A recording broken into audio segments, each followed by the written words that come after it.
Buruh sekaligus Ketua Tim Khusus atau Tim Khusus Partai Buruh. Hari ini saya didampingi oleh Pak Sony Puji Sasono, Ketua Majelis Rakyat Partai Buruh, dan anggota Majelis Rakyat Partai Buruh Pak Ismail. Saya lupa Pak Ismail dari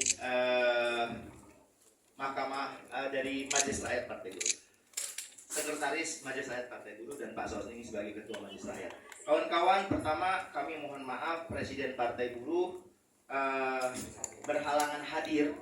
Dari sedianya beliau bersedia dan sudah bersiap untuk hadir, tapi karena satu dan lain hal beliau tidak bisa merapat dengan cepat. Saya khawatir teman-teman terlalu lama nanti menunggunya. Jadi Presiden bilang kalau memungkinkan kami kejar, kalau enggak dimulai dulu saja, disampaikan sikap-sikap yang sudah kita ambil di Partai Buruh. Yang pertama adalah kami ingin menjelaskan dulu implementasi atas putusan MK nomor 60 yang dimohonkan oleh Partai Buruh, sehingga membuka peluang munculnya banyak calon-calon alternatif yang dinanti oleh rakyat di daerah. Sebelum saya berangkat ke sini, saya update tadi sampai dengan pukul 12-an. Itu luar biasa, daerah-daerah yang tadinya hanya lawan kotak kosong, sekarang semua sudah punya banyak calon alternatif. Yang tadinya mengutuk pada 2 pasangan calon, sekarang ada yang 3, ada yang 4, dan seterusnya. Ini menunjukkan bahwa putusan MK itu bermakna. Itulah kami sebut ketika putusan MK hadir diterbit, Partai Buruh menyebut selamat datang demokrasi bermakna. Dan sudah terbukti hari ini banyak calon yang ternyata awalnya nggak punya tiket karena harus 20% kursi atau 20% suara, dengan syarat 10, 8,5, 7,5, dan 6,5%, membuat banyak calon baru bermunculan. Saya kira ini sehat, bagus bagi demokrasi, dan kami merasa apa yang kami perjuangkan di Mahkamah Konstitusi bermakna bagi rakyat di seluruh Indonesia dalam pilkada serentak kali ini. Partai Buruh juga merasakan di daerah-daerah tertentu kami membantu calon-calon yang sebetulnya dari sisi elektabilitas itu rendah. Tapi kalau nggak didukung Partai Buruh, syaratnya kurang. Sekali lagi yang belakang jangan mengganggu. Ya, kalau mau bicara di belakang, di luar aja dulu ya, mohon maaf ya. Jadi Partai Buruh sendiri mengalami sebagai pemohon perkara 60, kami akhirnya menggeser dukungan kepada calon di menit-menit akhir ketika itu hanya akan ada calon tunggal. Padahal sebetulnya calon ini bagus juga gitu. Cuma demi demokrasi kita akhirnya memberikan persetujuan sehingga muncul figur-figur kandidat-kandidat alternatif. Artinya putusan MK bermakna, dan apa yang kami perjuangkan selama ini alhamdulillah sekarang dinikmati oleh rakyat seluruh Indonesia, dan juga partai-partai mau besar mau kecil semua bisa merasakan dampak dari putusan ini. Dan itu juga terjadi salah satunya di kota Ambon misalnya. Kami punya calon namanya Pak Tadi Salampesi. Nggak ada dikenal dalam artian popularitasnya, elektabilitasnya tinggi, tapi beliau punya semangat dan sudah berapa kali dari dulu mau coba ikut pilkada, nggak pernah dikasih tiket sama partai. Maka kami pelopori Partai Buruh, kami menjalin merajut dengan partai-partai lain. Saya sendiri yang menggalang dukungan dari partai-partai lain, sehingga sekarang bisa melaju. Pak Tadi Salampesi, kota Ambon. Banyak sekali. Satu lagi kemarin di Kabupaten Serang, kalau nggak salah itu juga begitu. Kalau nggak ada dukungan Partai Buruh, maka calonnya tunggal. Sebetulnya kita tadinya sih sudah oke aja sama yang tunggal ini. Cuma karena ini demi menyelamatkan demokrasi, Partai Buruh ingin memberi contoh, ingin memberi teladan bahwa pilkada bukan sekedar menang kalah, tapi lebih dari itu adalah bagaimana aspirasi rakyat yang selama ini tersumbat oleh aturan 20% kursi, 25% suara, itu hari ini tersalurkan. Itulah yang kami sebut selamat datang demokrasi bermakna. Kawan-kawan, ada banyak daerah yang saya sudah rekap, tapi saya kasih contoh-contoh saja. Di level pemilihan gubernur, bupati, wali kota ini, Partai Buruh tidak terikat oleh koalisi-koalisi tertentu. Misal, ada koalisi Kim plus, koalisi apalah, yang barangkali di luar Kim itu ada PDIP, enggak. Partai buruh tidak terikat dan tidak bisa diikat oleh partai politik manapun. Sehingga ketika kami mendukung itu bukan karena KIM-nya, bukan karena KIM Plus-nya, karena PDIP-nya, tidak. Tapi karena adanya aspirasi.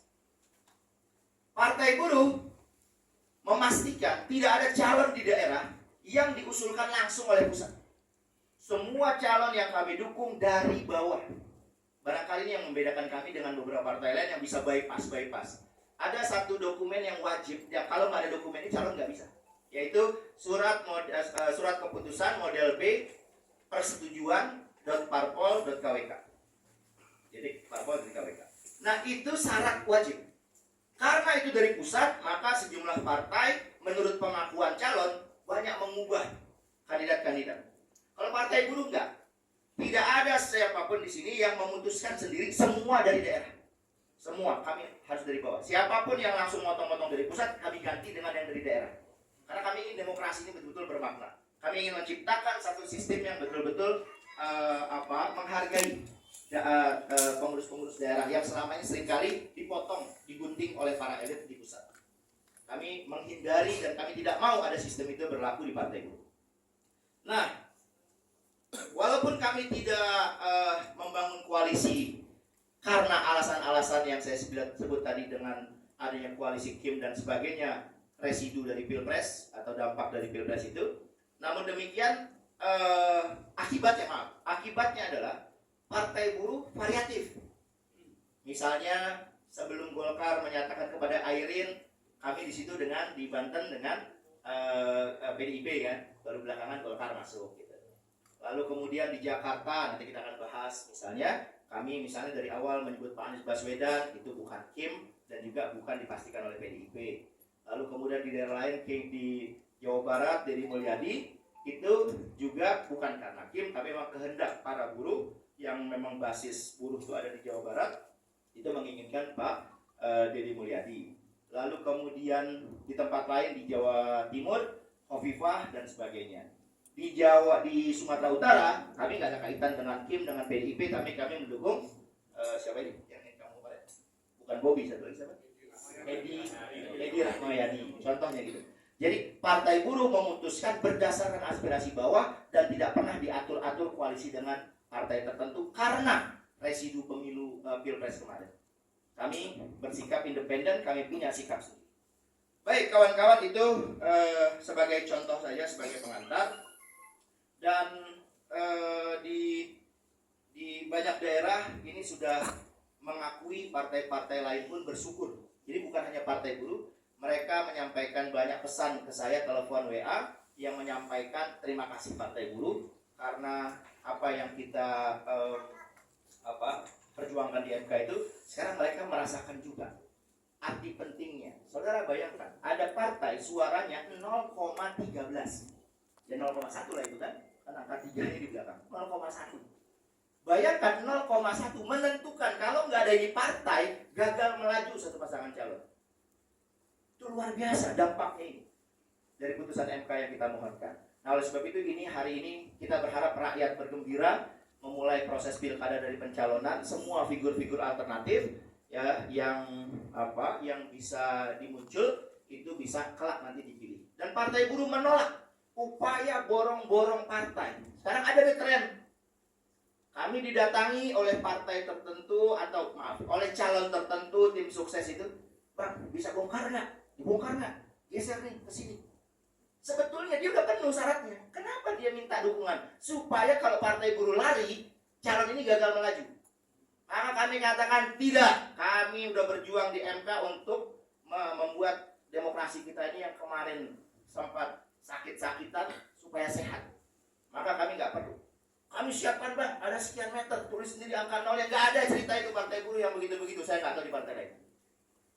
Saudara boleh tanya di mana daerah-daerah itu. Kami nggak main yang begitu-begituan. Apalagi orang-orang per orang menerima imbalan dan sebagainya, tidak. Pilkada tidak boleh dijadikan sebagai sarana atau instrumen transaksional. Lah, untuk kepentingan itu maka kita akan masuk nih ke agenda kedua, yaitu pernyataan sikap partai buruh terhadap konstelasi pilkada di DKI Jakarta. Sebagaimana kawan-kawan ketahui, sejak awal 1 menit setelah putusan MK dibacakan, sidang masih berlangsung, Partai Buruh sudah langsung membangun komunikasi dengan Pak Anies Baswedan yang sebelumnya sama sekali nggak pernah kami bangun. Jadi kami baru mulai berkomunikasi setelah putusan MK karena kami merasakan ada upaya penjegalan ya dengan cara-cara politik yang tidak sehat terhadap beliau. Simpati itulah yang muncul di Partai Buruh selain memang ada dukungan kuat dari bawah, dari pabrik-pabrik, dari rakyat-rakyat di bawah terhadap Pak Anies. Yang saat itu kita juga nggak tahu partai mana yang mau mendukung. Yang nyebut-nyebut ada. Tapi faktanya udah terbukti hari ini yang sempat menyebut-nyebut saat belum ada putusan MK, sekarang justru meninggalkan Pak Anies Baswedan. Kawan-kawan sekalian, pada hari pertama pendaftaran, kami masih terus melakukan komunikasi-komunikasi dengan partai-partai lain untuk mengupayakan agar Pak Anies tetap bisa melaju, diusung dengan memenuhi syarat partai politik. Kemudian belum ada kejelasan sampai kemudian masuk di hari kedua dan sekarang di hari ketiga. Hari ketiga beda dengan hari pertama dan hari kedua yang ditutup sore, sekarang sampai dengan tengah malam, sampai menjelang pergantian hari nanti malam. Oleh sebab itu, sampai detik ini Partai Buruh akan tetap konsisten mendorong Pak Anies Baswedan. Saya tidak bisa menyebut mengusung karena kan nggak cukup Partai Buruh. Mendorong Pak Anies Baswedan agar ada miracle. Ada partai-partai yang barangkali sudah mengajukan pencalonan itu mau bergabung dengan Partai Buruh untuk mengusung Pak Anies. Orang bilang tidak ada peluang. Ada, walaupun harus saya akui kecil. Tetapi sekecil apapun peluang itu, Partai Buruh akan terus berjuang untuk Pak Anies Baswedan karena itulah sejatinya yang dikehendaki rakyat Jakarta. Kami menyerap aspirasi rakyat Jakarta. Kami tidak ingin membuat kecewa rakyat yang selama ini sudah menunggu Pak Anies untuk bisa diusung dibawa ke KPU DKI Jakarta. Maka Partai Buruh menyatakan siap, menyatakan sikap seia sekata dengan suara-suara yang kita dengar di mana-mana menghendaki Pak Anies Baswedan tetap diusung menjadi calon gubernur DKJ sekarang namanya, daerah khusus Jakarta. DKJ Dewan Kesenian Jakarta. Oke, DKI Jakarta aja lah, ya. Itu kira-kira kita akan terus sampai dengan titik terakhir. Muncul pertanyaan, partai yang tersisa ya, yang belum menyatakan sikap itu kan tinggal Buruh, siapa lagi, Umat, Hanura, PKM sudah ya kemarin ya, masuk ke tinggal 3, penuh nggak syarat ya, nggak cukup. Lalu apa yang ditunggu? Bisa saja, karena sebetulnya peraturan perundang-undangan memungkinkan itu. Saya mendengar tadi malam atau tadi pagi ada ahli-ahli pemilu, ya saya juga. Saya sering juga jadi MK, ada berapa 20 tahun saya di MK jadi ahli dan sebagainya. Saya juga punya parameter. Betul bahwa kata Undang-Undang Nomor 1 Tahun 2015 tentang pilkada ini, pasangan calon nggak boleh mundur, partai yang mengusung nggak boleh narik diri. Betul itu. Tetapi konteks hukum itu harus dicek dulu. Menarik itu apa? Misal ada satu partai kemarin mengusung satu pasangan calon. Hari ini bersama Partai Buruh mengusung Pak Anies. Menarik nggak? Nggak menarik ya. Mana ada menarik? Jadi yang nggak boleh larangan menarik. Nah, oleh sebab itu terbuka peluangnya diatur dalam PKPU nomor 8, Peraturan Komisi Pemilihan Umum nomor 8 tahun 2024 di pasal 12. Pasal 12 menyatakan bahwa ayat 1, dalam hal partai politik peserta pemilu mengusulkan lebih dari satu pasangan calon, KPU Provinsi dan KPU Kabupaten Kota melakukan klarifikasi kepada partai politik peserta pemilu di tingkat pusat melalui KPU.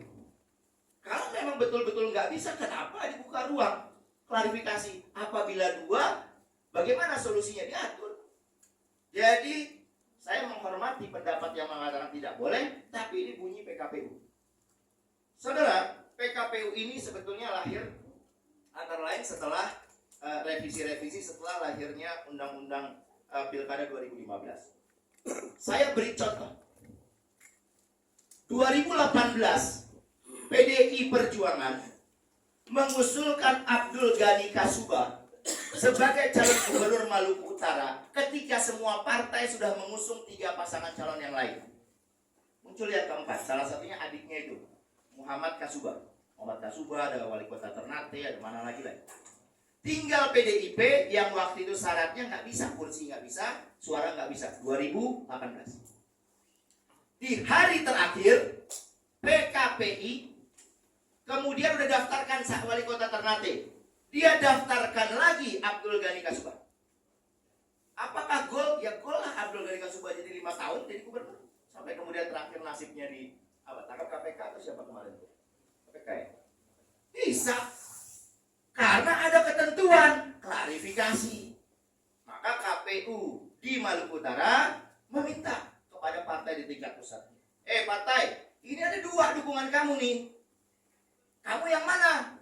Kata PKPI, ini saya sama Abdul Ghani Kasubah sama PDIP. Gue lolos. Oleh sebab itu, dengan presiden yang pernah terjadi, saya peneliti pemilu, saya agak ngerti soalnya, dan saya juga sempat jadi sekjen PKPI walaupun belakangan. Jadi, aturan pasal 12 PKPU ini masih membuka ruang. Sekali lagi saya sadar kalau ada orang bilang peluangnya kecil, ya oke, kecil. Tapi sekecil apapun Partai Buruh komit, konsisten, kami mendengar aspirasi rakyat Jakarta yang menginginkan Pak Anies Baswedan maju dalam pilkada. Kemarin beredar apa itu? Meme atau apa itu? Yang deklarasi hari ini pendaftaran Pak Anies itu ada tuh. Flyer digital. Ada PKB dan sebagainya. Memang kalau ada PKB bisa tuh. PKB, Partai Buruh dan PKB itu cukup. Ada Hanura, ada Umat misalnya. Terhadap flyer itu kami tidak tahu menahu. Justru saya ditanya wartawan. Kalau benar jempol, top Partai Buruh sekarang juga akan mengorganisir, memobilisasi anggota kami berbondong-bondong ke KPU untuk pendaftaran Pak Anies karena sampai dengan nanti malam. Sekecil apapun peluangnya kami nggak peduli, kami akan perjuangkan Pak Anies karena kami mendengarkan suara dan aspirasi masyarakat. Saudara, ini ikhtiar terakhir yang Partai Buruh akan lakukan sebagai bentuk komitmen dan konsistensi kita dalam berjuang. Konsistensi di pilkada salah satunya kami ukur dengan cara kami tidak pernah menarik satupun SK persetujuan di seluruh Indonesia, 200-an, 500-an.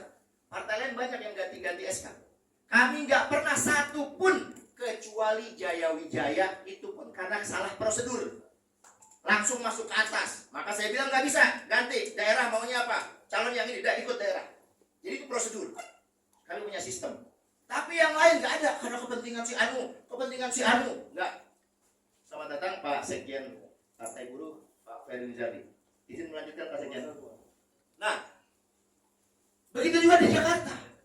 Sekali kami keluarkan SK nomor 60 untuk Pak Anies, teman-teman udah ikut berapa kali konferensi pers, kami siapkan nomor 60 khusus untuk Pak Anies. Karena itu kami pilih sesuai dengan putusan MK, nomor 60. Jadi sekarang Partai Buruh dari sekian ratus ada nomor yang kosong, nomor 60 untuk Pak Anies. Kami masih jaga-jaga, kami siap-siap dengan waktu yang tersisa itu. Ini soal konsistensi bagaimana partai punya komitmen perjuangan terhadap para konstituen. Pertanyaannya kemudian adalah apabila tidak ada partai yang berani mengambil inisiatif untuk mendaftarkan Pak Anies hari ini untuk berkoalisi Partai Buruh sehingga terpenuhinya syarat, maka tentu saja tidak ada solusi lain. Partai Buruh sampai detik-detik terakhir akan tetap memperjuangkan jika tidak terpenuhi syarat. Tentu kami hormat pada konstitusi, pada undang-undang yang menyatakan apabila calon tidak terpenuhi syarat maka tidak bisa diusung. Tentu kami menghormati aturan undang-undang. Pertanyaannya kemudian, Kalau sudah tidak bisa mengusung sampai dengan nanti malam, habis waktunya, besok kan udah nggak ada lagi hari pendaftaran.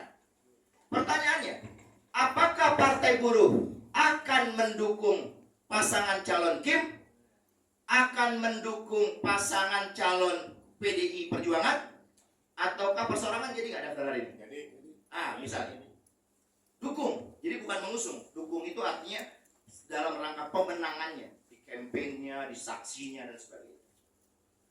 Apakah Partai Buruh akan mendukung salah satu pasangan calon? Kami bersepakat bulat, mufakat bahwa Partai Buruh akan absen dalam Pilkada DKI Jakarta demi memperjuangkan Anies Baswedan dan menunjukkan komitmen konsistensi kami kepada rakyat Jakarta. Kalau partai lain barangkali yang berpikir, wah nggak ikut Pilpres, nanti kita susah ini. Partai Buruh tunjukkan, kita nggak ikut Pilpres. Wah nggak ikut Pilkada Jakarta, bagaimana nih kita nanti nego dengan gubernur terpilih untuk naik upah? Nggak peduli kita. Dia nggak mau dengerin suara rakyat, kita demo aja, sama.